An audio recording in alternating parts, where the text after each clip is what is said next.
अस्सलाम वालेकुम नाजरीन, कैसे हैं आप। मैं हूं फैज़ान और आप देख रहे हैं गारमेंट टेक्निक्स। दोस्तों, आज मैं आपके लिए एक आम सा मौजू लेकर आया हूं, लेकिन उस आम मौजू को भी समझना हर एक उस चेकर, सुपरवाइज़र और इंचार्ज ऑडिटर्स के लिए बहुत ही फ़ायदेमंद होगा जो कि प्राइवेट सेक्टर जहां पर जीन्स की पैंटें, शर्ट्स वगैरह बनती हैं और उसके बाद वो लॉन्ड्री पर जानी होती हैं, यानी कि वॉश होने के लिए जानी होती हैं। तो आज हम डिस्कस करने वाले हैं अनट्रिम थ्रेड के बारे में और उसके नताइज जो आते हैं वॉशिंग के बाद, उसको समझने के लिए और उसको कंट्रोल करने के लिए हम वॉशिंग से पहले क्या इकदाम करेंगे, उसके बारे में आज इस वीडियो में डिटेल से जानने की कोशिश करेंगे। तो चलिए दोस्तों, स्टार्ट करते हैं हमारा आज का इंटरेस्टिंग टॉपिक, जो कि है अनट्रिम थ्रेड्स पर।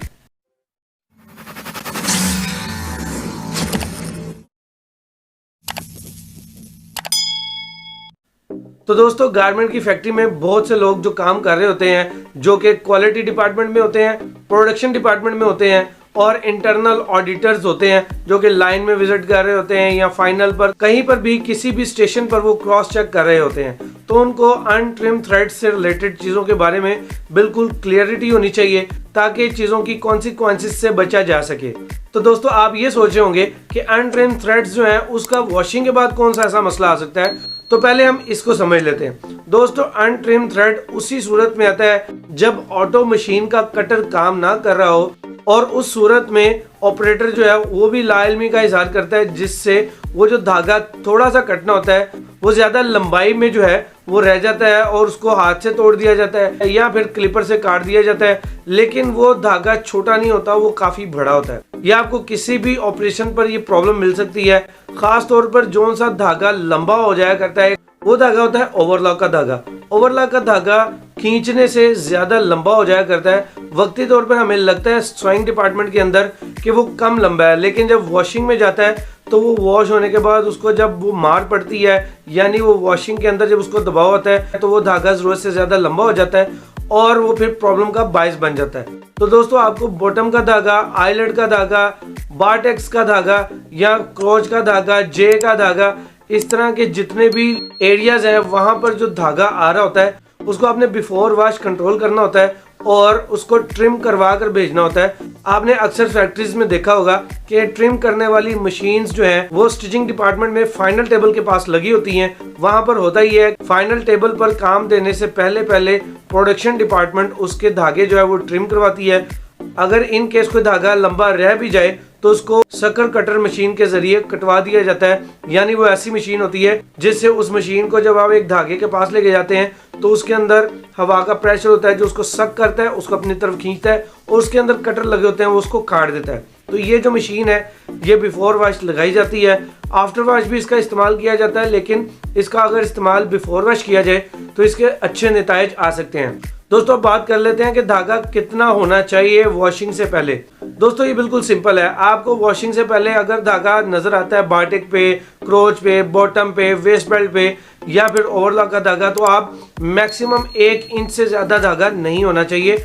यानी आपका जो स्टैंडर्ड है, जो ऑडिटर्स हैं वो भी इस चीज़ को देखते हैं, जो बिफोर वॉश ऑडिट करते हैं उनकी नज़र में भी ये फॉल्ट होता है अगर वो 1 इंच से ज़्यादा हो, क्योंकि उसकी लिमिट जो है वो डिसाइड कर ली जाती है ताकि इस तरह की प्रॉब्लम से बचा जा सके जो कि वॉशिंग के बाद आते हैं। उसके बारे में मैं आपको बताता हूँ। तो ये जो 1 इंच का धागा है ये आपकी लिमिट है। इसके ऊपर हो तो आप अपने सीनियर्स को, मेंटेनेंस वाले को, प्रोडक्शन सीनियर्स को, सबको बताएं ताकि इस प्रॉब्लम से बचा जा सके।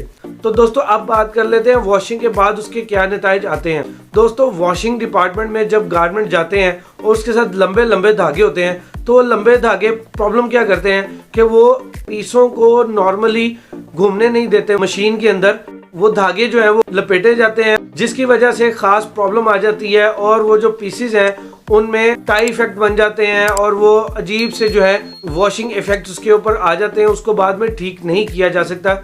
इसलिए इन प्रॉब्लम्स से बचने के लिए बिफोर वॉश धागों को काटना बहुत ज़रूरी है। अगर आप उसी गारमेंट को निकाल कर फिनिशिंग में भेज दें या उस पर आप टचिंग भी करना चाहें और उसको ठीक करना चाहें तो वो कभी भी नहीं होगा। वो सीधा सीधा गारमेंट जो है वो रिजेक्ट हो जाएगा, उसको आप ठीक नहीं कर सकते। दोस्तों, वॉशिंग के बाद धागों को तो इजीली ट्रिम कर लिया जाता है, काट लिया जाता है। अगर वहां पर कोई लंबा धागा होगा भी तो भी वो कवर हो जाएगा।